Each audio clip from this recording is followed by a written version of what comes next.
हाय बच्चों, फिर स्वागत है आपका चैनल के ऊपर। और हमारा लास्ट अब इस एटम हो गया था, अब आ चुके हैं हम न्यूक्लियाई के ऊपर।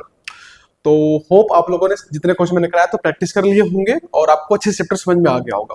तो अब हम आगे बढ़ रहे हैं चैप्टर न्यूक्लियाई के ऊपर। बहुत छोटा चैप्टर है क्योंकि पहले बड़ा चैप्टर था, लेकिन आपका काफी चैप्टर कट चुका है नए सिलेबस के हिसाब से। तो हम सिर्फ नए सिलेबस को कवर करेंगे, थोड़ा बहुत हिंट दे दूंगा क्या था पुराने सिलेबस के अंदर और उसको कहाँ पे कैरी कर सकते हैं। ठीक है, तो स्टार्ट करते हैं न्यूक्लियाई। ठीक है, बहुत सिंपल चैप्टर है, जल्दी जल्दी फटाफट खत्म करेंगे इसको। तो देखो बेटा, न्यूक्लियाई के अंदर स्टार्ट करते हैं। देखो रदरफोर्ड मॉडल देखो हमने रदरफोर्ड बोर पढ़ लिया लास्ट चैप्टर के अंदर। उसी में पढ़ा था हमने कि न्यूक्लियस एक चीज होती है, बट न्यूक्लियस क्या होती है उसके बारे में हमने नहीं पढ़ा था। सिर्फ पढ़ा था कि न्यूक्लियस होगा और उसके अराउंड इलेक्ट्रॉन्स घूमेंगे। क्या होंगे? घूमेंगे। तो देखो न्यूक्लियस के बारे में हमने कुछ नहीं पढ़ा था, हमने सिर्फ पढ़ा था एटम के बारे में। और हमने बोला क्या था उस टाइम कि एटम क्या होगा? क्या बोला था कि एक आपका सेंटर होगा, सेंटर में बेटा क्या होंगे? Plus plus.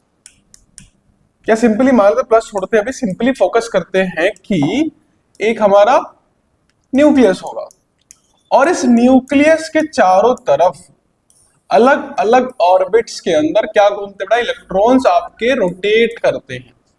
ठीक है, तो बेटा ये आपका न्यूक्लियस है ना, और ये आपके इलेक्ट्रॉन। ये तो आपकी बोर थ्योरी और रदरफोर्ड ने बोल दिया। अब हमारा फोकस होगा कहाँ पे? इलेक्ट्रॉन के बारे में पढ़ लिया था सारा कुछ हमने कि उसकी एनर्जी कितनी होती है, वेलोसिटी कितनी होती है और रेडियस कितनी होती है, सारा पढ़ लिया था हमने। अब हमारा फोकस जाएगा किसके ऊपर? अंदर की साइड, न्यूक्लियस में। तो बड़ा ध्यान दो, न्यूक्लियस के अंदर जो न्यूक्लियस है इसमें दो पार्टिकल बेसिकली आप मान के चलोगे होंगे। एक प्रोटॉन बेटा, दूसरा न्यूट्रॉन। तो दो पार्टिकल्स हमारे मेनली इसके अंदर है, एक प्रोटॉन हो गया और क्या हो गया? न्यूट्रॉन। प्रोटॉन के लिए हम पी सिंबल यूज करेंगे पूरे चैप्टर के अंदर और न्यूट्रॉन के लिए कैपिटल एन यूज करेंगे। ठीक है, तो कंफ्यूज नहीं होना है। तो दो चीजें आपके क्या होती है आपके पास प्रोटॉन के अंदर होती है। अगर बेटा इसकी बेसिक प्रॉपर्टीज अगर मैं लिखवा दूं पहले ही, ताकि बाद में हम पढ़ते चले जाएंगे। तो बेटा एक प्रोटॉन हो गया, दूसरा क्या हो गया हमारा? न्यूट्रॉन हो गया। ठीक, सो देखिए बेटा कुछ बेसिक प्रॉपर्टीज देखते हैं। देखो पहली प्रॉपर्टी तो बेसिक क्या आ जाएगी? इसका मास। बेटा क्या लिखेंगे? मास। तो देखिए बेटा ये चार्ज देख लो पहले, एक सेकेंड, चलो मास ही देखते छोड़ो। बेटा क्या देखते हैं? मास। अब बेटा ध्यान दो, मास कैसे लिखेंगे? अब देखो मास दो तरीके से आप यूज कर सकते हो। एक तो रिलेटिव मास होता है बेटा और एक होता है एक्चुअल मास। रिलेटिव मास जब बोलते हैं ना, हाइड्रोजन का मास 1 होता है, ऑक्सीजन का मास 8 होता है, वो रिलेटिव मास है। एक्चुअल मास अलग होता है। रिलेटिव और एक्चुअल मास में बहुत ज्यादा फर्क है, तो मैं दोनों लिखवा देता हूं। तो बेटा पहले लिख रहे हैं रिलेटिव मास। तो रिलेटिव मास बेटा क्या होगा आपके पास? प्रोटॉन का सिंपल सा बेटा मास होता है 1। कितना मास होगा? 1 ही होगा। और न्यूट्रॉन का भी 1 ही लेके चलते हैं, दोनों का मास 1 1 ही माना जाता है रिलेटिव वैल्यू के अंदर। ये बड़ा रिलेटिव वैल्यू थी। तो दूसरा क्या होता है? मास, बट कौन सा वाला? एक्चुअल मास, जो हमें क्वेश्चंस में पुट करनी पड़ती है। बेटा वो क्या होगा आपके पास? तो प्रोटॉन होता है 1.672 10 की पावर -27 kg। ये बड़ा इसका एक्चुअल मास है जो कैलकुलेशन हम डालते हैं। कंपेयर करने के लिए बोलते दोनों का मास 1 1 है, but in reality real number क्या है? 1.672 10 की पावर -27। बट न्यूट्रॉन की बात करें तो बेटा निकल जाता है 1.674 10 की पावर -27 kg। तो जो थोड़ा न्यूट्रॉन है थोड़ा सा ज्यादा भारी है। तो सबसे भारी पार्टिकल जो हमारे एटम में होता है वो होता है न्यूट्रॉन। इलेक्ट्रॉन बहुत छोटा होता है तो बहुत छोटा मास होगा उसका। सबसे बड़ा भारी कौन होगा? ये वाला होगा आपके पास। ओके ओके, देखिए बेटा आगे। अब आ गए चार्ज। बेटा सेम चार्ज को भी दोनों तरीके से हम लिख सकते हैं। एक तो हो गया रिलेटिव चार्ज, जैसे हम बोलते हैं ना इलेक्ट्रॉन बेटा कितना होता है? -1 होता है, बट एक्चुअल में कितना होता है? -1.6 10 की -19। बेटा यहाँ भी चार्ज अगर रिलेटिव की बात करें तो प्रोटॉन पे तो +1 होगा, लॉजिकल है। न्यूट्रॉन का कितना? 0। न्यूट्रॉन एक न्यूट्रल पार्टिकल है। क्या है? न्यूट्रल पार्टिकल, मतलब कोई चार्ज होगा नहीं इसके ऊपर। ठीक है। अब देखो बेटा चार्ज का ही अगर हम एक्चुअल वैल्यू यूज करें, या आया चार्ज और फिर बेटा आया उसका एक्चुअल वैल्यू कितनी होती है, तो हमें पता है कि जितना चार्ज बेटा आपके किसके ऊपर होता है, इलेक्ट्रॉन पे होता है, उतना ही किस पे होता है, प्रोटॉन पे, बट साइन अपोजिट होता है। तो बेटा वैल्यू होगी 1.6 10 की पावर बेटा -19 कूलम। बेटा ये होता है फिर से जीरो, के वो चार्ज तो होगा ही नहीं इसके ऊपर, तो दोनों ही चीजों में जीरो चला जाता है ये। ठीक है, तो बेटा ये आपकी कुछ वैल्यूज है जो आपको याद रखनी है। बेटा फर्दर अभी जो मास ऑफ प्रोटॉन और न्यूट्रॉन है उसको हम चेंज करेंगे दूसरे फॉर्म में जो क्वेश्चन में यूज करेंगे, बट आपने अब तक 11th में पढ़ा होगा और 12th में बहुत बार पढ़ते हैं इस नंबर्स को। तो ये बेसिक नंबर आपको याद रखने हैं, एक रिलेटिव मास है और एक आपके पास एक्चुअल मास है। रिलेटिव मास तब यूज करेंगे जब क्वेश्चंस के अंदर हमें रेशियोज निकालने हो, जब अकेला यूज करना हो तो रियल मास यूज करते हैं। क्वेश्चन जब करेंगे समझा देंगे, कोई मुश्किल चीज है नहीं है, बहुत सिंपल चीजें हैं। ओके बेटा, तो ये आपके प्रोटॉन और न्यूट्रॉन के कुछ बेसिक प्रॉपर्टीज हो गई। ओके आया, ओके। अब देखिए बेटा आगे क्या आता है। तो बेटा बेसिकली देखो समझाते क्या आता है आगे, पहले एनसीईआरटी खोलते समझाते हैं एनसीईआरटी में क्या क्या दे रखा है बेसिकली आपको। तो ये चैप्टर आपका 13 न्यूक्लियाई हो गया। सो देखिए अगर बात करें बेटा आपके एनसीईआरटी में, तो देखोगे बेसिकली वो थोड़ा सा इंट्रोडक्शन दे रखा है बेटा, पहले वही दे रखा है atomic masses and composition of nucleus. तो atomic masses and composition of nucleus वही हम भी पढ़ेंगे, थोड़ा सा देख ही लिया हमने। कंपोजिशन मतलब वही है, न्यूट्रॉन और प्रोटॉन्स को बोलते बेटा कंपोजिशन के अंदर। उनके मासेस लिखवा दिए, पर थोड़ा सा और लिखवाएंगे आपको इसको अच्छे से। ओके तो डोंट, फिर न्यूट्रॉन्स वगैरह है तो खास। Okay let's start with that part, size of nucleus. बड़ा मेन टॉपिक आपका स्टार्ट होगा साइज ऑफ न्यूक्लियस से। उससे पहले ये आपके कुछ बेसिक टॉपिक्स है जो 11th में पढ़ चुके होते हैं बहुत बार, बट स्टिल एनसीईआरटी ने बोला कि पढ़ो तो हम लोग पढ़ लेंगे। देखिए इसको लिख लेते हैं आगे हम भी।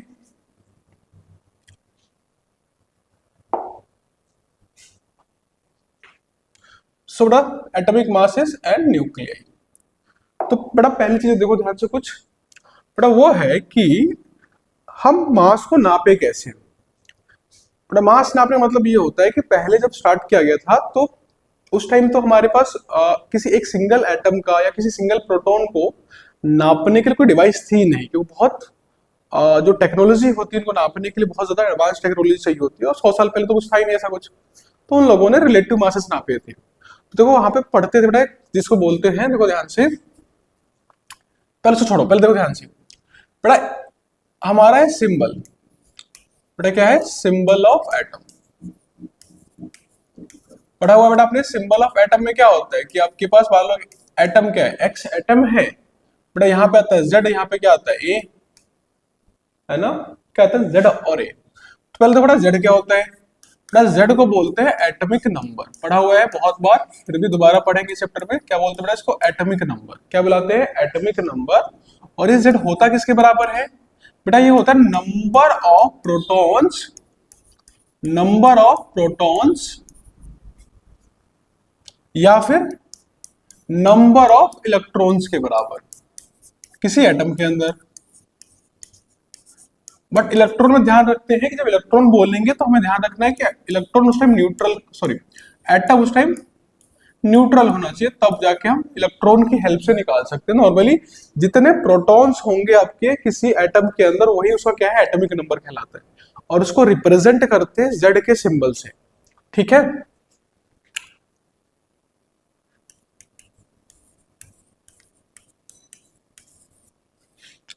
पढ़ा हो गया बेटा। देखो अगला क्या है बेटा, इसको बोलते हैं ए।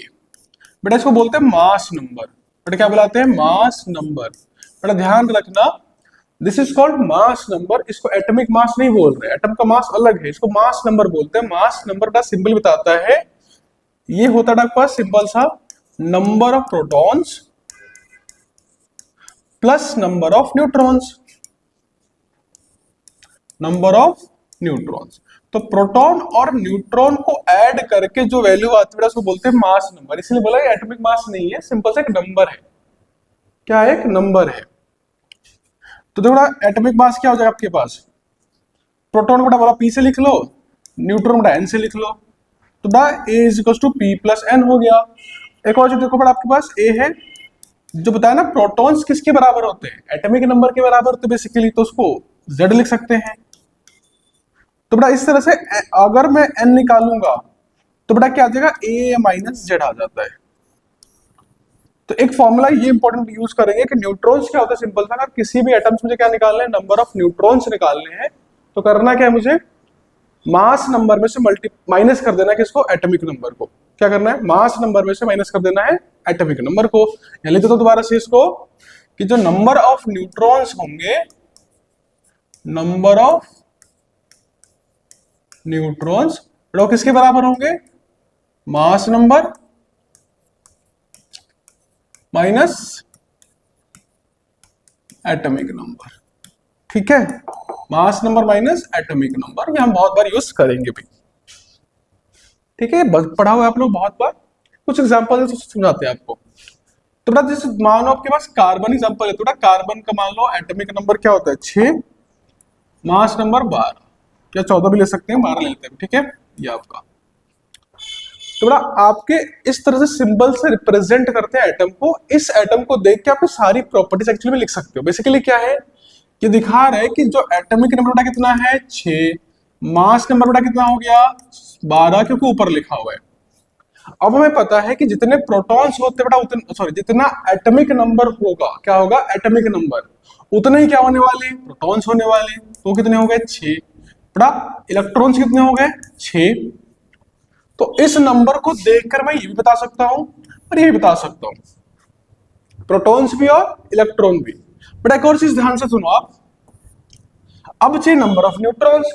तो बेटा नंबर ऑफ न्यूट्रॉन्स क्या होते हैं आपके पास, atomic number, sorry mass number minus atomic number, कितना रह गया 6। बड़ा बेसिकली इसमें से इसको माइनस कर दोगे, जो नंबर बच गया वो आपके क्या हो गया, नंबर ऑफ न्यूट्रॉन्स हो गए। बेसिक सा प्रिंसिपल क्या करते हैं, फॉलो करते हैं। ठीक है, बट एक और एग्जांपल लो, मान लो आपके पास रखा है नाइट्रोजन या लेते सोडियम। बड़ा क्या है, सोडियम नंबर है 11, बड़ा और क्या 23। तो बड़ा एटॉमिक नंबर क्या हो गया 11 हो गया, मास नंबर क्या हो गया 23 हो गया, प्रोटॉन कितने हो जाएंगे 11 हो गए, क्योंकि प्रोटॉन आपके एटॉमिक नंबर के बराबर होते हैं। फिर इलेक्ट्रॉन वो भी 11। अब आते हैं न्यूट्रॉन की बात करें बेटा, तो न्यूट्रॉन क्या होगा, सिंपल सा 23 माइनस 11 दैट इज 12, ये आपके नंबर ऑफ न्यूट्रॉन्स आ गए। तो बेटा इस तरीके से क्या कर सकते हो आप, किसी भी वैल्यूज को देखकर उसकी वैल्यूज को जितने प्रोटॉन न्यूट्रॉन वगैरह यूज करके निकाल सकते हैं। हमने क्यों सिखाया, क्योंकि ये आपके जो कैलकुलेशन पढ़ेंगे अगर लास्ट में एक्सरसाइज के अंदर, वहां पर ये यूज होगी जहां पे प्रोटॉन और न्यूट्रॉन्स के नंबर्स हमें कैलकुलेट करने पड़ते हैं, बिना उसके हम कर नहीं पाते। ठीक है, ओके, क्लियर है, लिख लो बेटा इसको एक बार। ठीक है, आगे देखिए। अब तो बेटा इन्हीं से वर्डिंग निकल के आती है, इसको फिर से बड़ा 11th में पढ़ते हैं, उसे बोलते हैं आइसोटोप्स, आइसोबार्स, आइसोटोन्स। देखो क्या होता है। तो बड़ा पहली बात आती है हम किस पे, आइसोटोप्स के ऊपर। सो देखिए अगर बात करें हम आइसोटोप्स की, बड़ा किसी बात करें आइसोटोप्स की,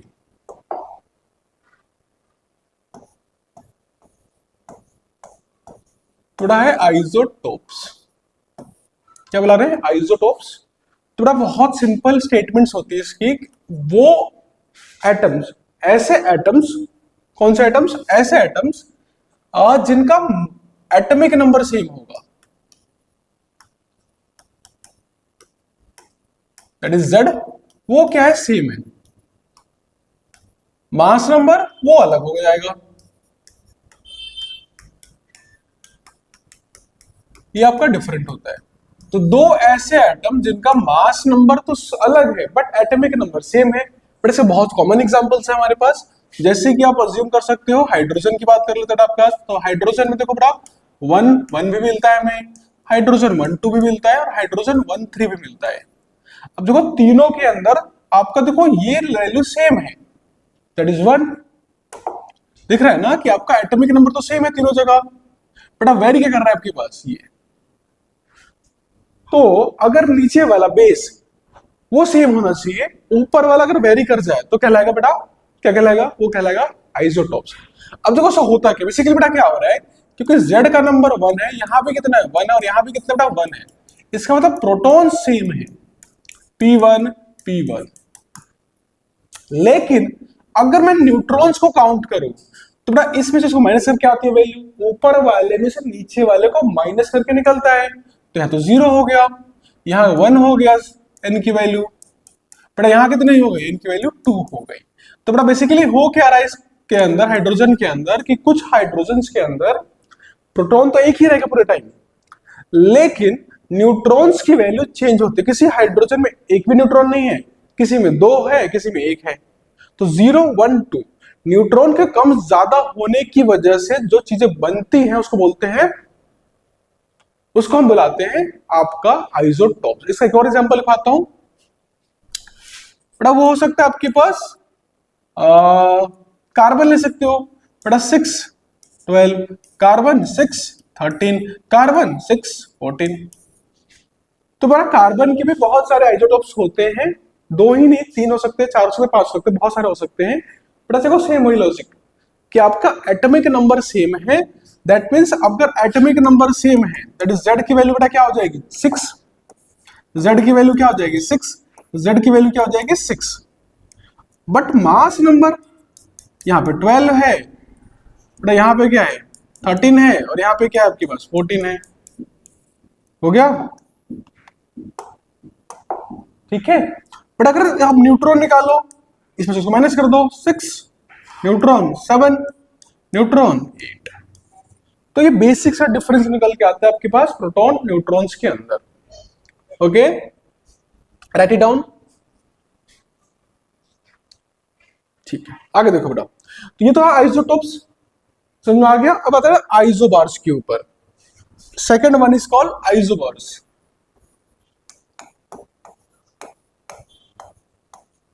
क्या बुलाते हैं, आइसोबार्स बुलाते हैं इनको। वो क्या चीज होती है देख लेते हैं। तो बेटा इसमें क्या होगा, आपके पास जो एटॉमिक नंबर है, इस बार एटॉमिक नंबर क्या होगा, दैट इज Z, वो अलग होगा, वो डिफरेंट होता है। बट सेम क्या होगा, मास नंबर। तो mass number that is A, बेटा वो क्या हो जाएगा, बिल्कुल आपके लिए सेम हो जाता है। एटॉमिक नंबर डिफरेंट है, मास नंबर क्या रहेगा, बिल्कुल सेम टू सेम रहता है। एग्जांपल के तौर पे देखते हैं बेटा, आपके पास carbon that is 14, nitrogen again 14, तो एटॉमिक नंबर तो 7 होता है बट 14 उसके भी मिलते हैं। तो यहां देखोगे साफ साफ आपको क्या दिख रहा है कि ये दोनों नंबर तो सेम अलग है, बट ऊपर वाले क्या हो गए, सेम हो गए। दैट मींस अगर इस केस में ध्यान से देखा आपके पास सब कुछ अलग ही आता है। बेसिकली z की वैल्यू क्या है 6, यहाँ z की वैल्यू बेटा क्या है 7। अगर बेटा मास नंबर की बात करें वो अलग क्या है, सेम है, that is 14, again there is 14। तो न्यूट्रॉन तो काउंट कर लेते हैं, देखो बेटा यहाँ पे 8 और यहाँ पे न्यूट्रॉन क्या हो गया आपका 7 हो गया। बेसिकली सिर्फ एक ही नंबर मैच कर रहा है, दैट इज आपका atomic number, sorry mass number, जो आपका दो अलग अलग एलिमेंट्स में क्या होगा, सेम होगा। ठीक है, इस तरह के बहुत सारे एग्जांपल्स बन सकते हैं हमारे पास। बेसिकली आपको डेफिनेशन पता होनी चाहिए और थोड़ा सा पता होना चाहिए। ठीक है, आते बेटा आगे, दैट इज आइसोटोन्स। क्या बोलते हैं इसको, आइसोटोन्स। बहुत छोटा टॉपिक है आइसोटोन्स, ज्यादा कहीं आता नहीं एग्जाम वगैरह में, बट पता होना चाहिए क्योंकि एनसीईआरटी में दे रखा है, तो क्या पता कभी पूछ ले वो लोग, तो हम रिस्क लेंगे नहीं, कर देते इसको। बेटा यहाँ पे कोई डेफिनेशन नहीं लिखना, सिंपल सा एक ही डेफिनेशन लिखना है कि atoms having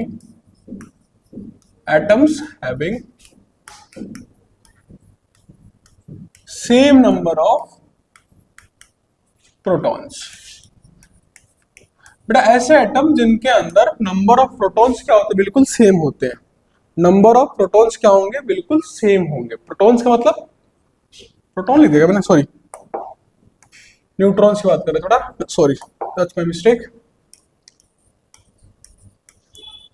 ठीक है, न्यूट्रॉन्स क्या होंगे, सेम होंगे। एग्जांपल देख लेते हैं।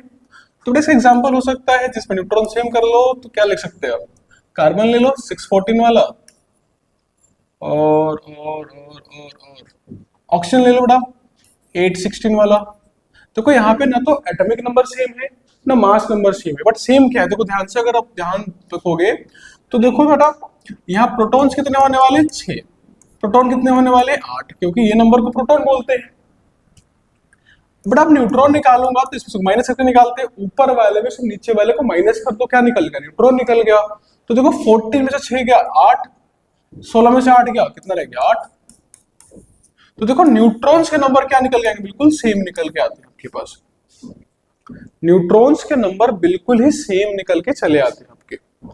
ठीक है, तो ये कहलाता है आइसोटोन्स कहलाते हैं। तो आइसोबार हो गया आपका, आइसोटोप्स हो गया, और क्या रह गया आइसोटोन्स हो गए। तो ये आपके 3 डिफरेंट टाइप की कैटेगरीज हो गई जहां पर हम क्या करते हैं एटम को डिवाइड कर सकते हैं। और भी बहुत सारे तरीके होते हैं, आइसोइलेक्ट्रॉनिक स्पीशीज होती है अलग अलग, बट वहां पे मैं नहीं जाना, हमारे सिलेबस में 3 ही तरह का 3 ही पढ़ेंगे। आगे समझ में? ओके ओके, लिखिए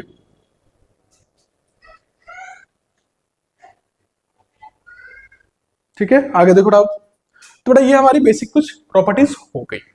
ओके, अब क्या होता है आपके पास कि बताया था ना कि जब 100 साल पहले की बात करें तो वहां पर कोई खास टेक्नोलॉजी तो थी नहीं हमारी, जैसे कि आज फोन यूज कर लो, कैलकुलेटर यूज कर लो, या फिर बहुत सारी डिवाइसेस आती है। उस टाइम हमारे पास एटम्स को नापने की कोई डिवाइस थी नहीं एग्जैक्टली।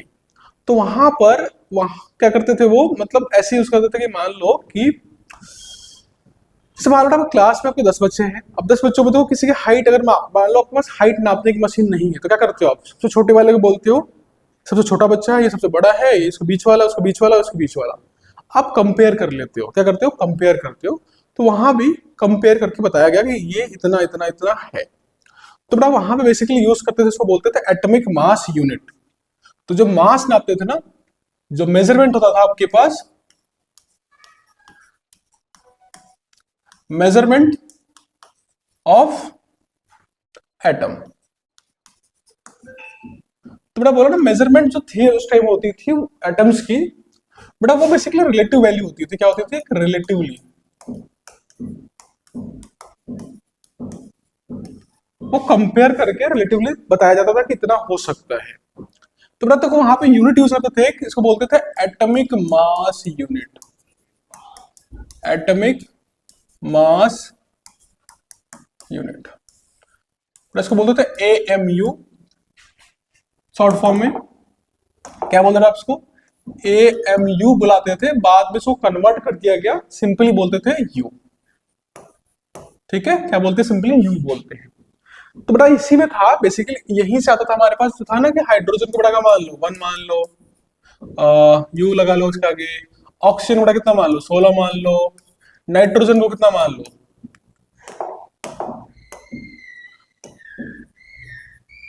वो ऑक्सीजन था आपके पास, नाइट्रोजन को क्या मान लो 14 मान लो, है ना, कार्बन को क्या मान लो 12 मान लो। तो बेटा ये सारे नंबर जो थे ना ये वाले, ये एटॉमिक मास यूनिट ही कहलाते हैं, जहां पर एक्चुअली में कोई एग्जैक्ट मास नहीं है, ये मन से माने गए थे।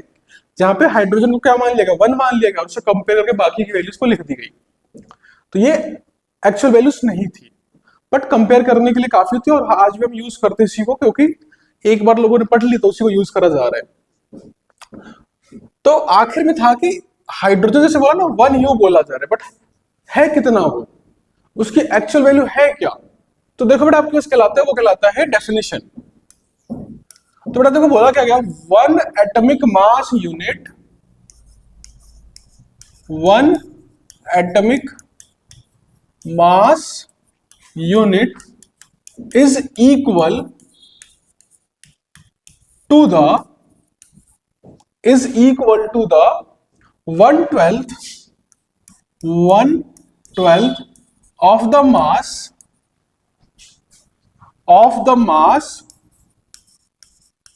of one C12 atom। बड़ा बेसिकली क्या था ना, स्टार्टिंग में उन लोगों ने जो था ना कंपेयर जिससे करते थे वो था हाइड्रोजन से कंपेयर करके वैल्यूज निकाली।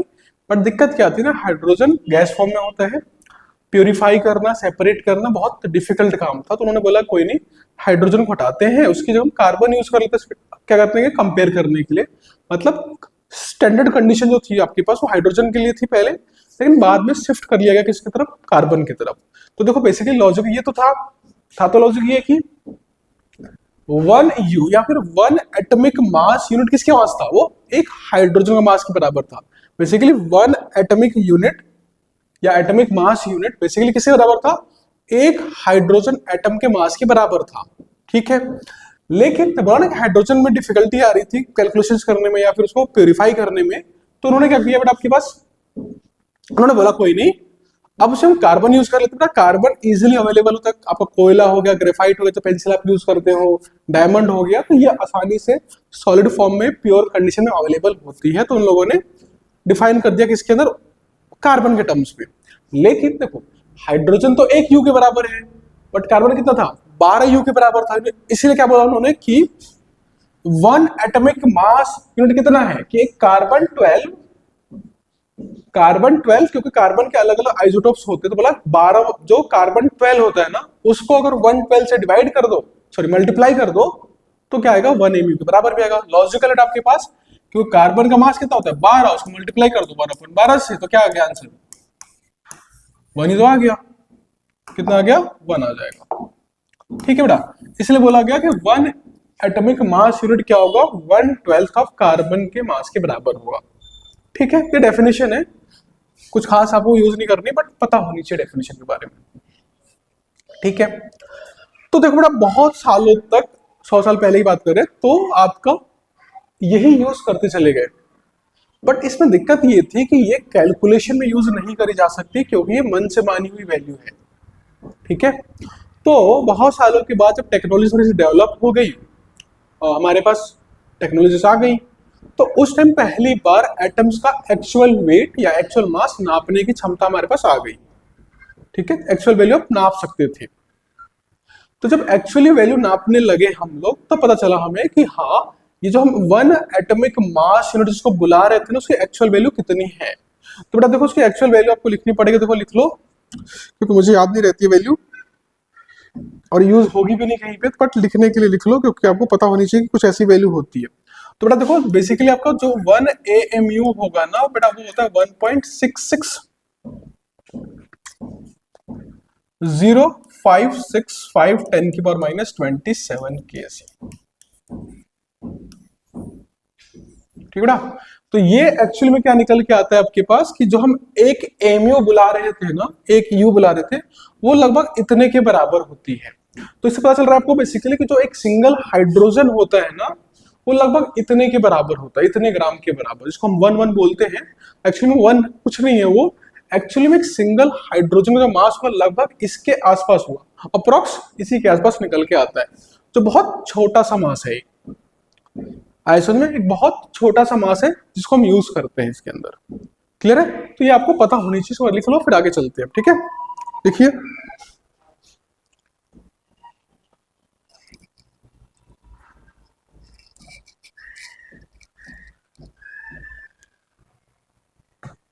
आगे से जोड़ा आपके पास, तो देखो आगे अब इसकी हेल्प से क्या कर सकते हैं, 2 वैल्यूज याद कर लो जो हम कैलकुलेशन बहुत ज्यादा यूज करेंगे, that is mass of proton. बेटा किसका यूज करेंगे आप, मास ऑफ प्रोटॉन। ठीक है, अब बेटा लिखाया था कि मास ऑफ प्रोटॉन जो था बेटा था 1.672 10⁻⁻27 kg था।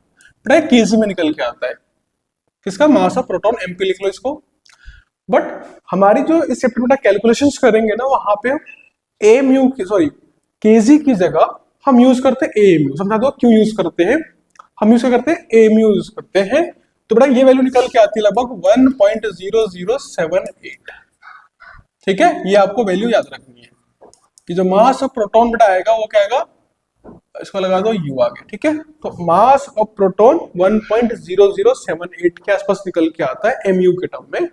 और सिमिलरली जो आपका मास ऑफ न्यूट्रॉन है आपके पास, वो निकल के आता है, एक सेकंड दोबारा लिखते हैं, मास ऑफ न्यूट्रॉन की अगर बात करी जाए, मास ऑफ न्यूट्रॉन, तो बेटा वो निकल के आता है आपके पास mn। क्या हो रहा है, एक सेकंड बेटा, वो निकल के आता है 1.0086 के आसपास। ठीक है बेटा, जो हमने पहले क्या लिखा था u के आसपास है बेटा, पहले क्या लिखा था हमने 1.00 सॉरी 1.6 1.674 10 की पावर माइनस 27 केजी बेटा, केजी में था, बट हमें इस चैप्टर के अंदर बता दो फिर से, इस चैप्टर में सारी कैलकुलेशन जो है वो AMU मतलब यूनिफाइड मास के फॉर्म में लिखी गई है, तो वही कैलकुलेशन यूज करेंगे। तो ये दो वैल्यू आप याद रखोगे U के टर्म में 1.003 मिनट और 1.0086। मोस्टली एग्जाम पेपर में लिखी हुई आती है फ्रंट पेज के ऊपर ही, फिर भी अगर याद रखोगे तो बेटर रहता है आपके पास, क्योंकि कैलकुलेशन करने में आसानी हो जाती है। बट आते एग्जाम में लिखे हुए तो कंफ्यूज नहीं होना कि क्या करेंगे हम। ठीक बेटा, तो आपके मास ऑफ प्रोटॉन और मास ऑफ न्यूट्रॉन निकल के चला आया। परफेक्ट परफेक्ट परफेक्ट बेटा। अब देखिए था क्या एनसीईआरटी में अगला टॉपिक, तो बेटा ये आपका वही हो गया atomic mass and composition of nucleus, जो हमने अभी देखा पूरा का पूरा। ये वैल्यू लिखी थी ना भाई 555, वही आपके पास वैल्यू थी बेटा ये, और ये अलग अलग वैल्यूज है आपके पास, सॉरी जैसे ये था ना आपके पास MP का मास, तो वो सारे मासेस आपको दे रखे बेटा आपके पास।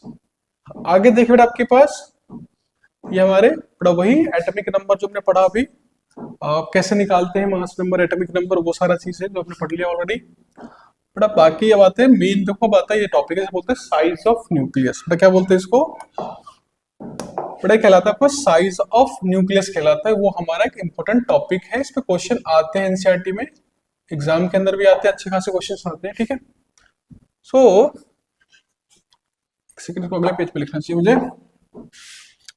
थोड़ा एक इंपॉर्टेंट टॉपिक है आपका साइज ऑफ न्यूक्लियस, क्योंकि यहीं से हमारा चैप्टर का क्या कहते हैं उसको, बेसिकली मेन चैप्टर यहाँ से स्टार्ट होता है हमारे पास, यहाँ से साइज ऑफ न्यूक्लियस से, और एक मास, दो ही टॉपिक मेनली आपके चैप्टर में है इस बार, size of nucleus and size of nucleus है, और एक बट आपके पास है मास डिफेक्ट। ये दो मेन टॉपिक्स है, बाकी थोड़ा बहुत एक्स्ट्रा दे रखा है सिलेबस में, बाकी कुछ नहीं है। बड़ा ध्यान दो, समझो बड़ा का एग्जाम्पल मैं हाइड्रोजन का थोड़ा, हाइड्रोजन बड़ा एक ले लो, कार्बन लेते हैं, एक ले लेते हैं ऑक्सीजन, और एक बड़ा मान लेते हैं हम ले लेते हैं यूरेनियम यू। ठीक है, पर नंबर्स की बात करें तो बड़ा ये होता है 11 बटा 6 12 8 16 और दिस इज 92 एंड 235 कह सकते हो। ठीक है, ये आपके कुछ नंबर है बेटा, हाइड्रोजन कार्बन ऑक्सीजन और उसको बोलते हैं यूरेनियम। क्या बोलते हैं, यूरेनियम। ये कुछ नंबर्स हो गए, क्यों लिखा है समझो पहले बेटा। देखो ध्यान से, इस वाले के अंदर बेटा मास नंबर कितने हैं, 1 है बेटा, यहाँ मास नंबर कितना है, 12 है बेटा, यहाँ मास नंबर कितना हो गया, 16 हो गया बेटा, यहाँ मास नंबर कितना हो गया आपके पास, 235 हो गया। अब एक याद होगा आपके पास, तो मास नंबर किसको दिखाता है, वो दिखाता है number of protons plus number of neutrons. तो प्रोटॉन्स और न्यूट्रॉन्स को दिखाता है। अब देखो बेटा आपके पास हाइड्रोजन में कुल मिलाकर एक ही चीज है, दैट इज प्रोटॉन, एक ही नंबर है। ऑक्सीजन में 16 चीजें हैं, proton plus electron, sorry proton और न्यूट्रॉन को मिला के। तो ध्यान रखना, सिर्फ न्यूक्लियस की बात करें, इलेक्ट्रॉन बाहर होते हैं आपके। बेटा कार्बन की बात करें तो 12 के आसपास है, और यूरेनियम आपके पास 235 के आसपास है। तो बेटा ध्यान दो, अगर मुझे न्यूक्लियस बड़ा ये है, तो इस न्यूक्लियस के अंदर सिर्फ एक सिंगल प्रोटॉन है, यही है ना बेटा। यहां देखो कितने प्रोटॉन है, प्रोटॉन और न्यूट्रॉन मिला के टोटल 12 चीजें हैं। तो देखो 12 चीजों को रखने के लिए क्या चाहिए, जगह ज्यादा चाहिए मुझे। प्रोटॉन प्रोटॉन प्रोटॉन प्रोटॉन 4 हो गए, 5 6 7, 6 तो है इस वाले में, 6 बेटा, बाकी क्या हो गया, न्यूट्रॉन्स आ गए। क्योंकि आपको एक की जगह 12 चीजें साथ रखनी है, तो जगह ज्यादा चाहिए बेटा। यहां देखो इसको और ज्यादा जगह चाहिए, क्योंकि आपका 16 हो चुका है ये। तो proton proton proton proton proton 5 हो गए, 6 हो गया बेटा, 7, ये 8वां हो गया, 9 10 11 12 13 14 15 और ये 16। थोड़ा देखिए ध्यान से, यहां पर इस केस के अंदर हमारे पास क्योंकि नंबर्स बढ़ गए, तो उन प्रोटॉन्स और न्यूट्रॉन्स को रहने के लिए जो जगह चाहिए वो बड़ी बड़ी जगह चाहिए आपको। बड़े यहां देखो कितने हैं, 235, 235।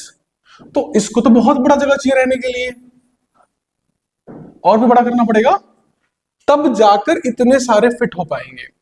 तो लॉजिकली बेटा दिख रहा है कि जैसे जैसे हमारे मास नंबर बढ़ रहा है, बेटा किसकी वैल्यू बढ़ रही है, इसकी वैल्यू बढ़ेगी, तो हमारा साइज क्या हो रहा है, बढ़ेगा।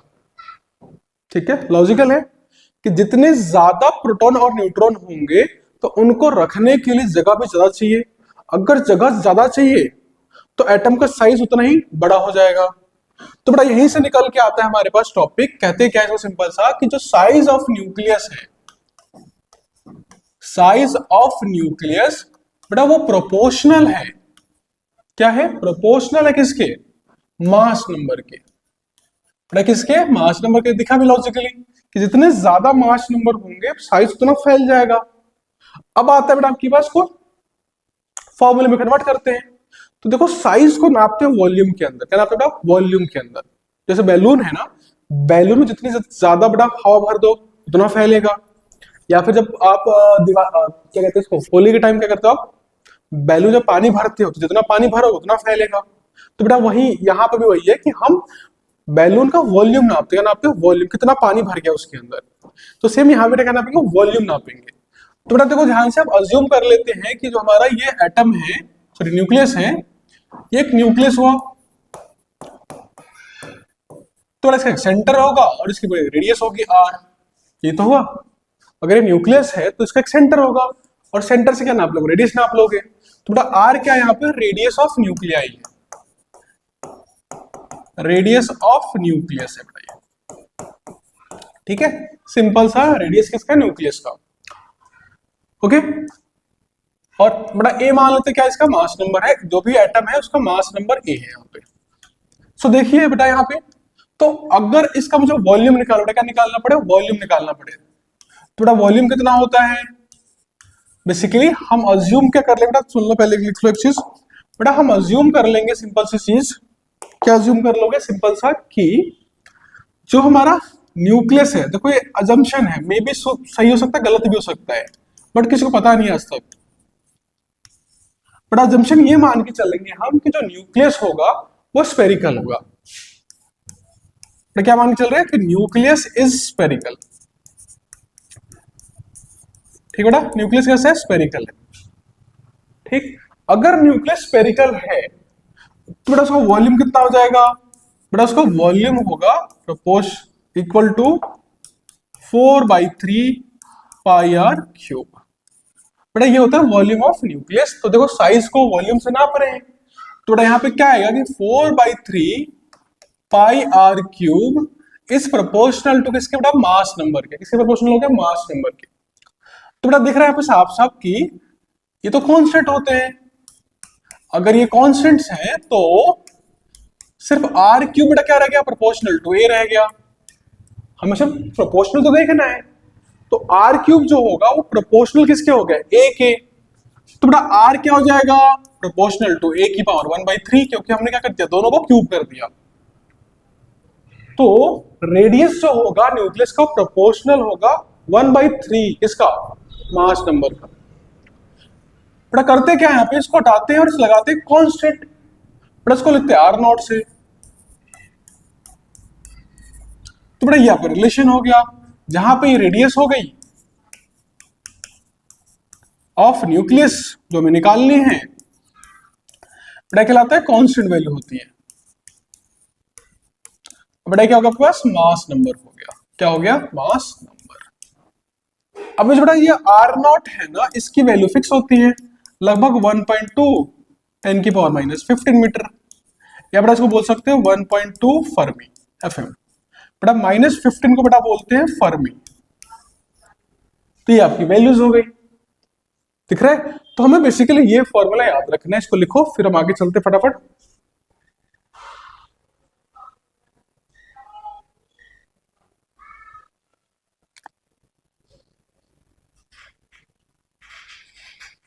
बड़ा लिख लिया, ठीक है, समझ में आ गया। तो ये आपका न्यूक्लियस का साइज हो गया। अब बेटा एक इंपॉर्टेंट टॉपिक इसे बोलते हैं न्यूक्लियर डेंसिटी। बेसिकली आपको देखोगे एनसीईआरटी में इसके बाद जो हमने साइज करा ना, ये तो न्यूक्लियस का साइज था, रदरफोर्ड का मॉडल दिख रहा है बेटा आपके पास। तो ये आपकी इक्वेशन जो हमने लिखी थी अभी यहाँ पे, वो आपकी इक्वेशन निकल के यहाँ पे चली आई। ठीक है, जो हमने किया था बिल्कुल सेम वही है, क्योंकि पढ़ता हूँ वही सेम ही चीज रहे। तो ये आपकी बेटी वैल्यू निकल के चली आती है, और ये आपका क्या होगा बेटा, आर नॉट की वैल्यू हो गई -15। उसको बेटा बोलते हैं फर्मी बोल सकते हो। ठीक है, और ठीक है बस। अब बेटा आगे देखो इसके, अभी क्वेश्चन इसमें करवाऊंगा मैं, तो कोई मुश्किल बेटा क्वेश्चन नहीं आएगी। डेंसिटी निकालो, डेंसिटी कहाँ चला गया इसमें, एक सेकेंड। ओके ठीक है, दिया नहीं है, चलो कोई नहीं। बेटा देखो, इससे जो निकल के आता है ना, वो निकालते हैं हम डेंसिटी निकालते हैं। क्या निकालते हैं? डेंसिटी निकालते हैं। देखो टॉपिक का नाम डाल लो न्यूक्लियर डेंसिटी। न्यूक्लियर डेंसिटी बड़ा पढ़ा हुआ है हमने।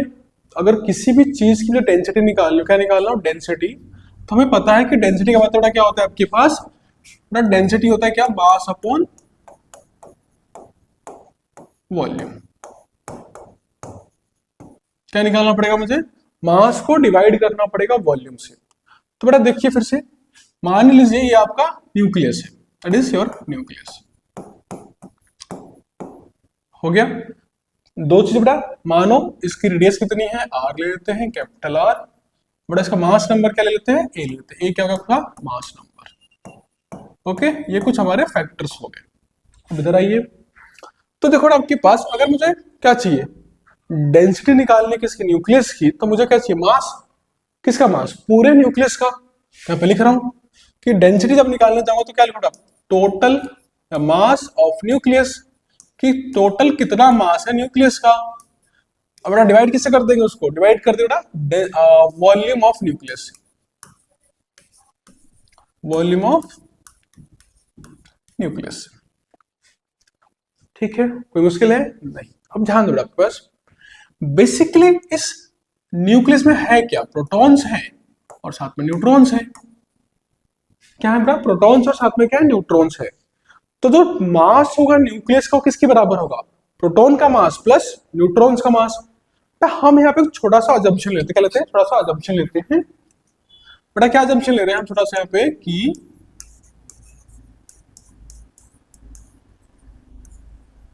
बेटा देखो ध्यान से, अगर याद होगा कि अभी पढ़ा था हमने, जो मास ऑफ प्रोटॉन था केजी के टर्म में, अगर याद होगा तो 1.672 10⁻27 केजी के आसपास था।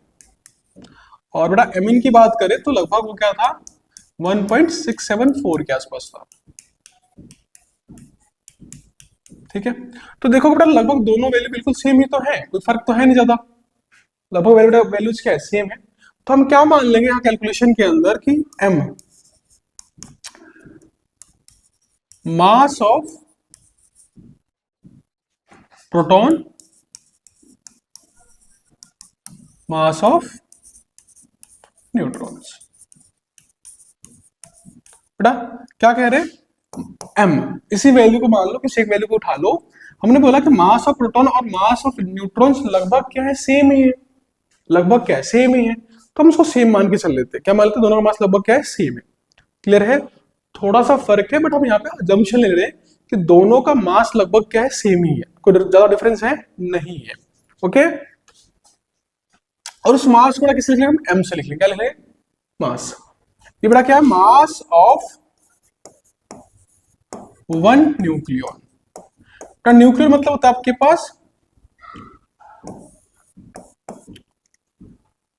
Proton and neutrons collectively called nucleons. अगर मुझे एक साथ बुलाना हो किसी प्रोटॉन और न्यूट्रॉन को, तो हम क्या बोलते हैं, न्यूक्लियन वर्ड यूज करते हैं। ठीक है बेटा, तो ये एक सिंगल प्रोटॉन या सिंगल न्यूट्रॉन के मास को हमने सेम मान लिया, उसको किसे डोनेट करेंगे, स्मॉल m से डोनेट कर लेंगे। ठीक है, सो देखो बेटा आपके पास आते फॉर्मूले के ऊपर, तो बेटा डेंसिटी क्या था, मास ऑफ न्यूक्लियस। तो बेटा बोला क्या कि हर एक, देखो टोटल कितने पार्टिकल्स है उसके अंदर, एक ही बराबर, प्रोटॉन प्लस न्यूट्रॉन ही तो है, उन सबका नंबर किसके बराबर है, एक ही बराबर। और हर एक का मास कितना है, m। तो बड़ा m क्या हो गया, टोटल मास ऑफ न्यूक्लियस। देखो m क्या है, एक सिंगल प्रोटॉन या न्यूट्रॉन का मास है, और a क्या है, टोटल कितने प्रोटॉन्स है न्यूट्रॉन्स है, दोनों को मल्टीप्लाई कर दो, आगे आंसर। जैसे मान लो ये पेन है, एक पेन का मास मान लो 10 ग्राम है, और हमारे पास 50 पेन है, दोनों को मल्टीप्लाई कर दो, क्या निकल गया, टोटल मास निकल जाएगा। तो वही क्या है, हमने मास ऑफ वन प्रोटॉन या वन न्यूट्रॉन और इनको टोटल कितने मिलाकर है वो, आगे आपका मास ऑफ न्यूक्लियस। नीचे क्या था, वॉल्यूम था, बड़ा वो क्या होता है 4/3 पाई आर क्यूब हो जाएगा, यही तो होगा, है ना। देखिए आगे, तो देखो बड़ा m इंटू ए 4/3 पाई, बड़ा याद होगा r किसके बराबर था, r था r0 इंटू ए की पावर 1/3, डाल दो वैल्यू उसकी जगह, तो r0 ए की पावर 1/3, अब 3, ब्रैकेट को खोल दो, इस पे क्यूब लगा हुआ है। सो अगर ब्रैकेट को खोल देते बेटा m इंटू ए है, और नीचे क्या आपके पास 4/3 है, बेटा पाई है, देखो r0 का क्यूब हो गया, और इसकी और इसकी पावर से आपस में क्या होगा, कट गई, क्या रह गया सिर्फ a, क्योंकि ये क्यूब इसके ऊपर भी है, बेटा इसके ऊपर भी है, दोनों के ऊपर ही क्या है, पावर 3 है, तो r0 पे तो 3 पावर हो गई, बट a की पावर आपस में क्या हो गई, कट गई। तो बेटा हमारे बचा क्या आपके पास, अब देखो एक और चीज, a और a कट गए आपस में, तो क्या रह गया m, क्या रह ना, m बचा ऊपर, देखो 3 को कहां भेज दो, ऊपर, क्योंकि ऊपर चली जाएगी, तो 3m अपॉन क्या रहेगा बेटा 4 पाई r0 क्यूब, ये आपका डेंसिटी आया फाइनली।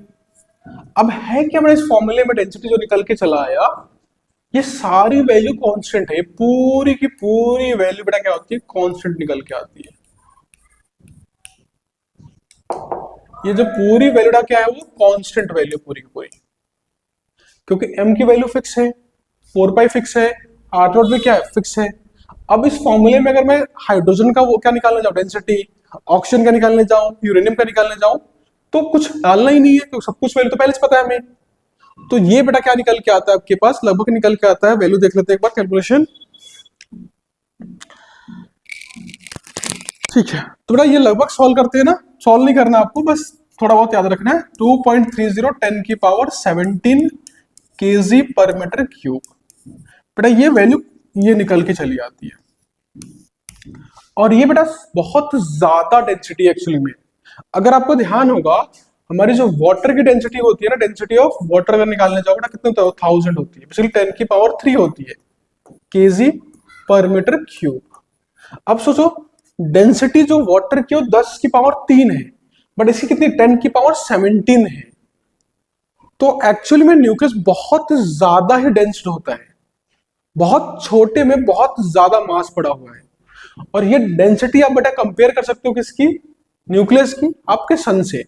जो हमारा सन है ना, सन में बेसिकली बना किसका, प्रोटॉन और न्यूट्रॉन का बना हुआ है, इसीलिए तो दोनों के डेंसिटी बेटा कहते हैं बहुत ज्यादा मैच करते, इसलिए सन बहुत ज्यादा ही भारी है। क्लियर है, ठीक है। तो बेटा यहाँ पे नोट करके लिख लो, इंपॉर्टेंट पॉइंट, एग्जाम में क्वेश्चन आते हैं, कर सकते directly. Mass of each nucleus is, mass कर डेंसिटी है ना, सॉरी बेटा डेंसिटी लिखना था, मास लिख दिया मैंने गलती से। तो देखो बेटा क्या लिखोगे कि density of each nucleus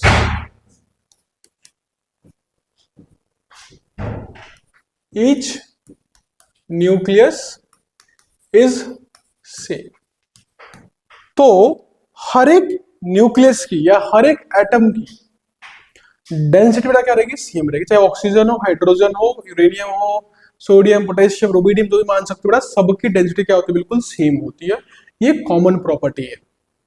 but ध्यान रखना, एक और पॉइंट लिख लो कि डेंसिटी भले ही सेम होती है हर एक एटम की, बट वो यूनिफॉर्म नहीं होती। मतलब आप ऐसे कह लो कि जो न्यूक्लियस होगा उसको सेंटर में डेंसिटी बहुत हायर होती है, बाहर से थोड़ी सी कम हो जाती है, छोड़ दो उसको, बेसिकली आप याद रखो, ठीक है। अब देखो क्वेश्चन बेटा कैसे आते हैं, तो दोनों टॉपिक पे बड़ा क्वेश्चन लिखवाता हूँ, एक तो रेडियस वाला क्वेश्चन और एक कर लेते हैं डेंसिटी वाला क्वेश्चन, ठीक है। ओके, देखिए पहला क्वेश्चन, थोड़ा क्वेश्चन आ सकता है आपके ऊपर, इस पे पहले वाला किस पे, रेडियस के ऊपर, कि find the ratio of, find the ratio of, find the ratio of, या हाँ, beryllium and, beryllium and aluminium. ये लिखना भूल गया आपको, लिखना find the ratio of nucleus.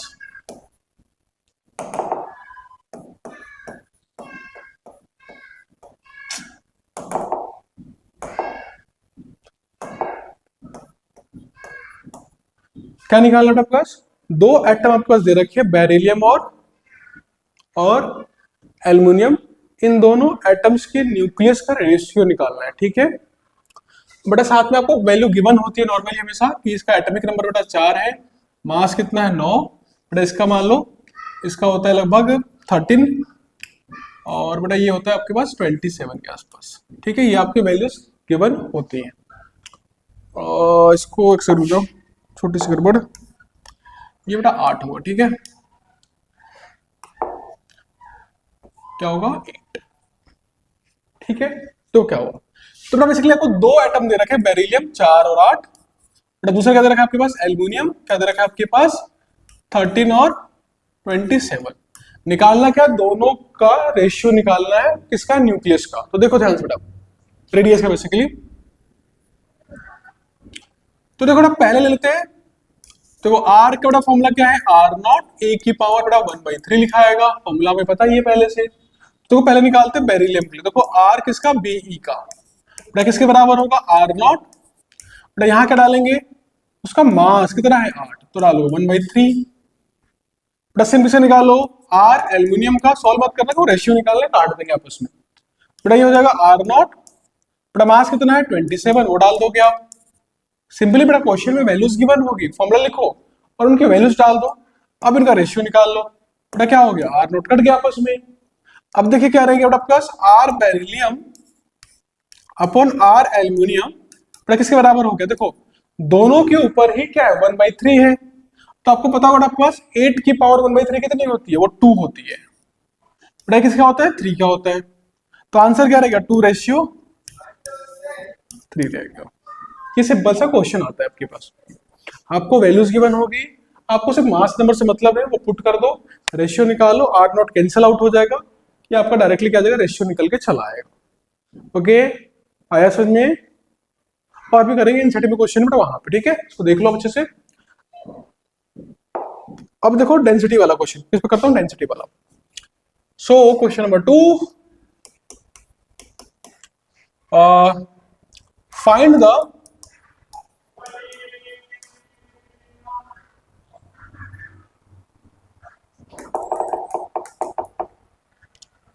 which one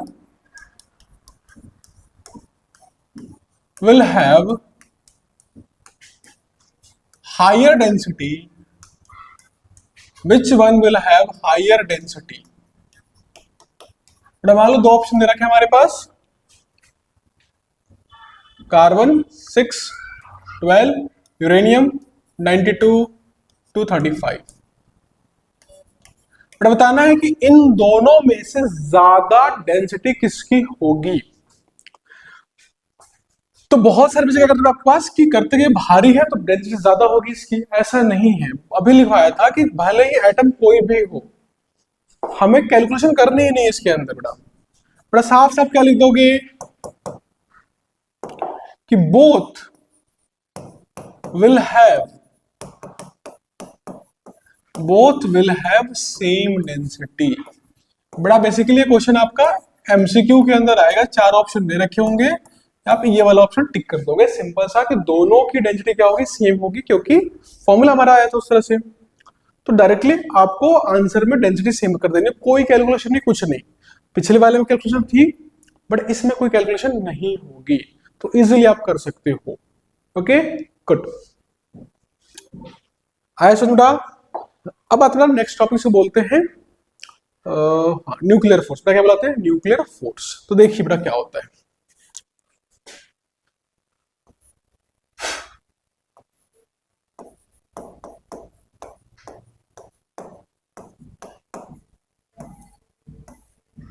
बेटा क्या बोलते हैं इसको? न्यूक्लियर फोर्स बुलाते हैं। देखो होता क्या समझ लो पहले। सो देखो बेटा, मानो बेटा ये आपका न्यूक्लियस है। What is this? न्यूक्लियस। अब ध्यान दो, ये न्यूक्लियस है तो इसमें होगा क्या? Protons, protons, neutrons, neutrons. अब एक और चीज ध्यान दो, ये कैसा होता है? प्लस। ये कैसे होते हैं? कोई चार्ज ही नहीं है। फोकस बेटा करते हैं, हमारा फोकस जाता है किसके ऊपर? प्रोटॉन्स की। इसमें जाता है पहले पहले हम फोकस करते हैं किस पे? प्रोटॉन्स पे। थोड़ा ध्यान दो कि दो प्रोटॉन से, एक प्रोटॉन पॉजिटिव, ये भी कैसा है? पॉजिटिव प्रोटॉन है। अब ध्यान दो कि इसके अंदर कौन कौन सी फोर्सेस लग सकती हैं या लग रही होंगी।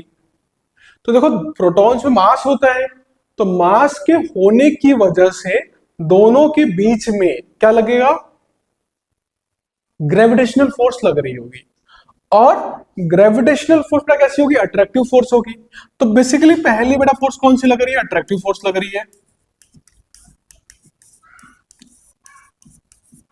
वो कौन सी है? Gravitational force.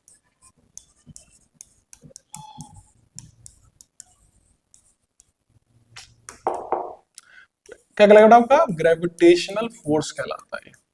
तो पहली फोर्स तो होगी अट्रैक्टिव, जो क्या कहलाएगी? ग्रेविटेशनल फोर्स होगी। दूसरी फोर्स बेटा देखो, दोनों पे चार्जेस हैं तो दोनों में क्या लग रहा है? रिपल्शन लग रहा होगा, तो एक रिपल्सिव फोर्स आ गई। बेटा कौन सी फोर्स है वो? आपकी इलेक्ट्रोस्टैटिक फोर्स। Electrostatic force. अब ध्यान दो, दो प्रोटॉन्स के बीच में दो फोर्स लग रही है, एक का नाम ग्रेविटेशनल फोर्स और एक का नाम इलेक्ट्रोस्टैटिक फोर्स। एक अट्रैक्ट कर रही है, एक दूर लेके जा रही है दोनों को, क्योंकि दोनों पॉजिटिव है तो रिपल्शन हो रहा होगा। अब ध्यान देने की बात यह है कि हमारा जो ग्रेविटेशनल फोर्स होगा ना Fg, वो बहुत छोटा होता है कंपेयर टू आपकी इलेक्ट्रोस्टैटिक फोर्स से। ठीक है, जो हमारा ग्रेविटेशनल फोर्स है वो बहुत कम है कंपैरिजन किसके? इलेक्ट्रोस्टैटिक फोर्स के। ये छोटा, ये बड़ा, बहुत बड़ा। तब ध्यान दो, दो फोर्स लग रही है बड़ा, ये वाली फोर्स छोटी और ये वाली फोर्स क्या? बड़ी। इसका मतलब अट्रैक्टिव फोर्स छोटी हो गई, बड़ा ये फोर्स क्या हो गई? बड़ी हो गई।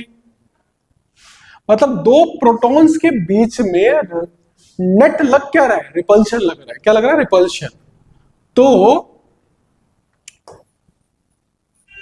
नेट जो रह गया, नेट फोर्स कितना निकल के आ रहा है? वो आ रहा है रिपल्शन, क्योंकि अट्रैक्शन बहुत छोटा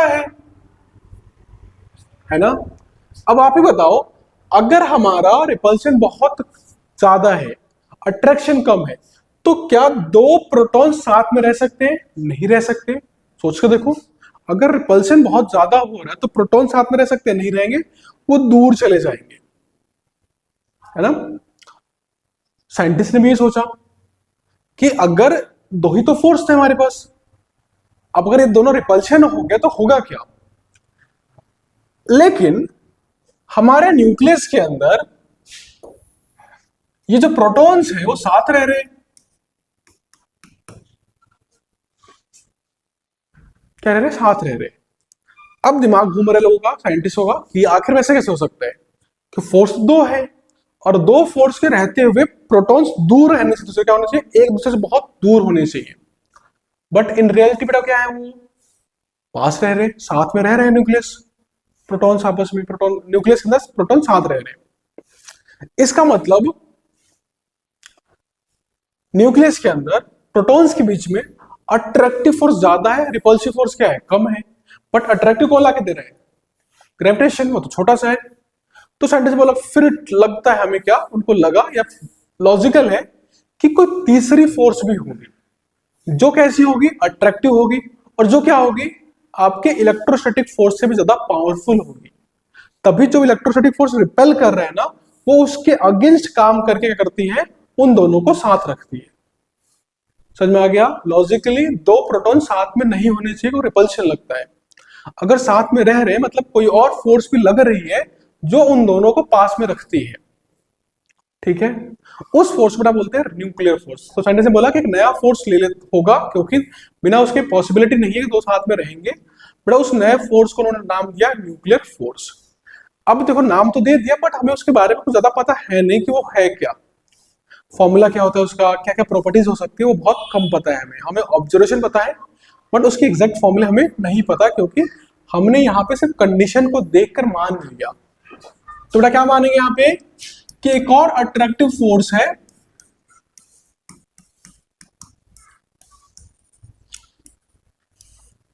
जिसको हम बुलाते क्या है, न्यूक्लियर फोर्स। क्या लाते हैं, न्यूक्लियर फोर्स। क्योंकि नाम दे दिया न्यूक्लियर, कोई भी नाम दे सकते थे, बट नाम क्या दिया गया, न्यूक्लियर फोर्स दिया गया। Okay okay. फर्दर बड़ा क्या इसको दो पार्ट्स में डिवाइड किया जाता है, इसको बोलते हैं strong nuclear force, strong nuclear force. बड़ा एक को बोला जाता है वीक न्यूक्लियर फोर्स। दोनों न्यूक्लियर फोर्स ही हैं, बट दो पार्ट्स में डिवाइड कर दिया गया, एक को स्ट्रॉन्ग बुलाया गया और एक को वीक बुलाया गया। ये क्यों बुलाया गया? होता क्या है ना कि न्यूक्लियस के बीच में फोर्स लगती है हमेशा, बेटा यही लगती है न्यूक्लियर स्ट्रॉन्ग वाली, बट कभी कभी क्या होता है न्यूक्लियस टूट जाता है अपने आप ही। अगर ये फोर्स रहेगी, टूटने का मतलब बेटा ये होता है कि आपका रिपल्सन ज्यादा हो गया और अट्रैक्शन क्या होगा, कम हो गया। अब न्यूक्लियस अगर हम मान ले कि ये लग रहा है, तो इसके लगते हुए न्यूक्लियस कभी टूट नहीं सकता, क्योंकि बहुत स्ट्रॉन्ग फोर्स है। लेकिन हमने देखा है कुछ न्यूक्लियस अपने आप टूट जाते हैं। हम अज्यूम क्या कर लेते हैं कि अगर कोई न्यूक्लियस टूट रहा है, उस टाइम उसके अंदर कौन सी फोर्स लग रही होगी, स्ट्रॉन्ग वाली कहीं गायब हो गई होगी। क्यों गायब होगी पता नहीं किसी को, वहां पे क्या लग रहा होगा, वीक लग रहा होगा।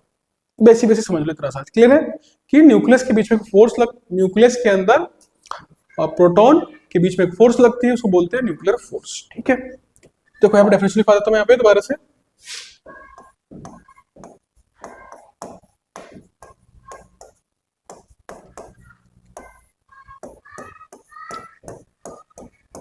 The force between nucleons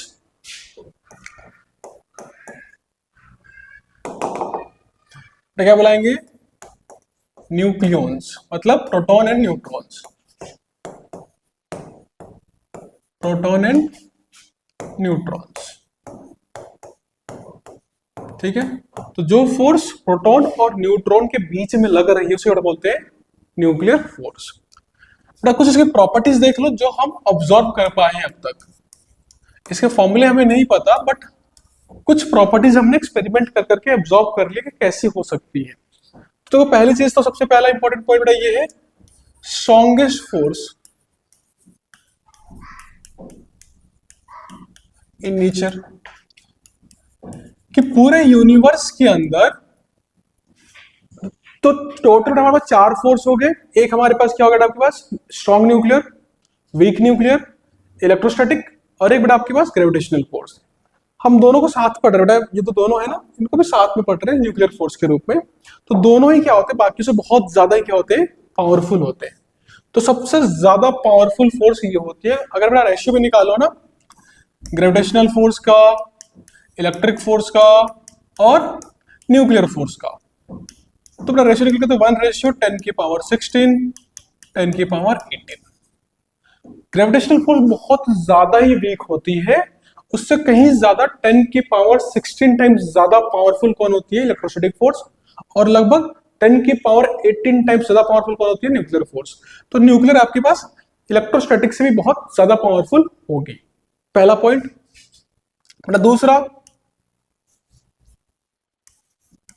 short range force. तो देखो पावरफुल तो बहुत ज्यादा है, बट इसमें दिक्कत क्या है कि ये ऑपरेट करती है जब दो प्रोटॉन्स या दो आपका न्यूट्रॉन्स या प्रोटॉन और न्यूट्रॉन बहुत पास होने चाहिए दूसरे से।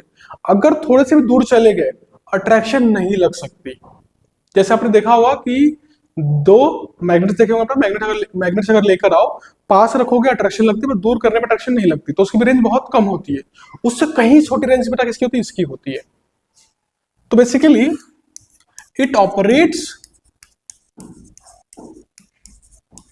only in the range of 10 की पावर माइनस 15 of 1 to जैसे मिल गया 10 की पावर माइनस 15 मीटर। तो 10 की पावर माइनस 15 का डिस्टेंस अगर दो पार्टिकल्स के बीच में होगा, बेसिकली प्रोटॉन और न्यूट्रॉन्स के बीच में, तब जाकर ये पार्टिकल आके कर सकती है, अट्रैक्ट कर सकती है, नहीं तो फिर कुछ नहीं करती है। ठीक है बेटा। तीसरा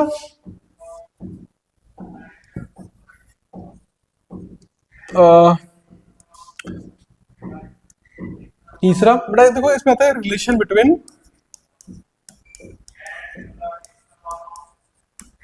डिस्टेंस एंड एनर्जी।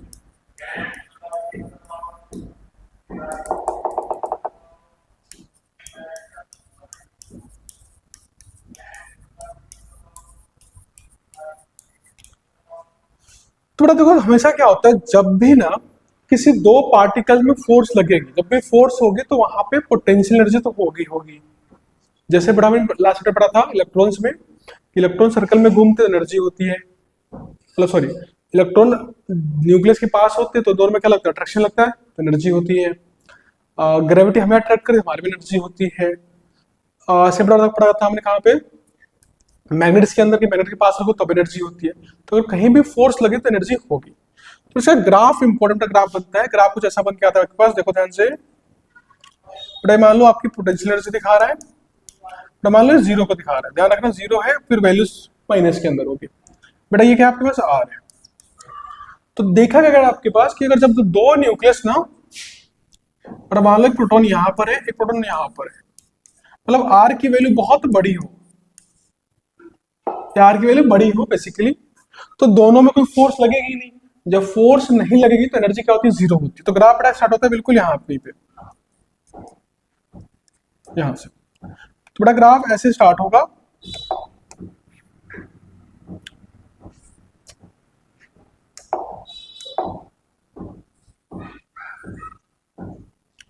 ठीक है बेटा। ग्राफ कुछ ऐसे आता है, इस पॉइंट पे देखो मिनिमम वैल्यू पहुंचेगी, ठीक है। देखो पहले एनर्जी जीरो होती है क्योंकि पार्टिकल्स पास में आ रहे हैं, तो पास में आने पर जैसे बेटा इलेक्ट्रॉन देखा ना, एनर्जी नेगेटिव होती है। तो यहाँ भी क्या होता है कि एनर्जी धीरे धीरे नेगेटिव होती है, एक मिनिमम तक पहुंचती है, लेकिन उसके बाद और अगर पास में ले जाओगे ना किसको? न्यूक्लियस को, पार्टिकल्स में, न्यूक्लियस में पार्टिकल्स को, तो आपकी एनर्जी पॉजिटिव हो जाती है। तो बेटा बेसिकली क्या हो रहा है कि यहां तक बेटा अट्रैक्शन लगता है,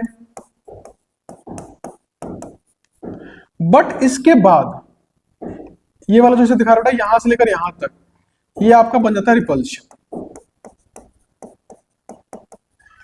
मतलब ये है कि जब तक दो प्रोटॉन्स पास में रहेंगे तो अट्रैक्टिव लग रहे हैं, लेकिन बहुत ज्यादा पास ले जाओ दो प्रोटॉन्स को तो बेटा वो रिपल्शन बन जाता है। तो रिपल्शन भी लगाता है अगर पार्टिकल्स को बहुत ज्यादा पास कर देंगे तब, ठीक है।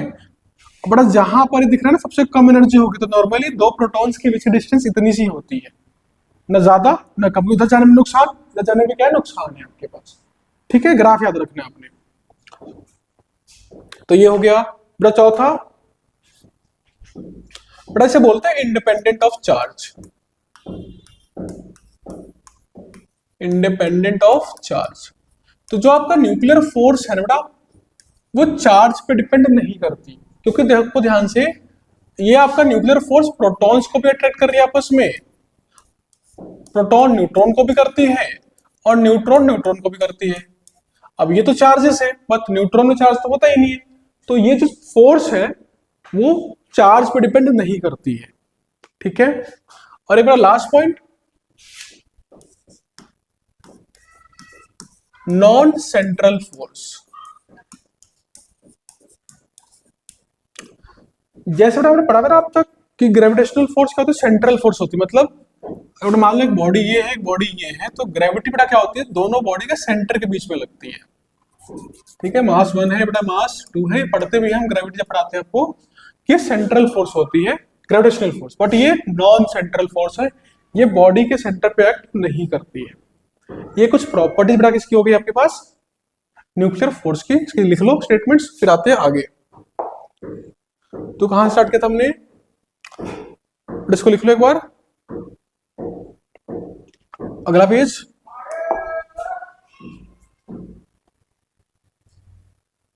इसके बाद अगला पेज।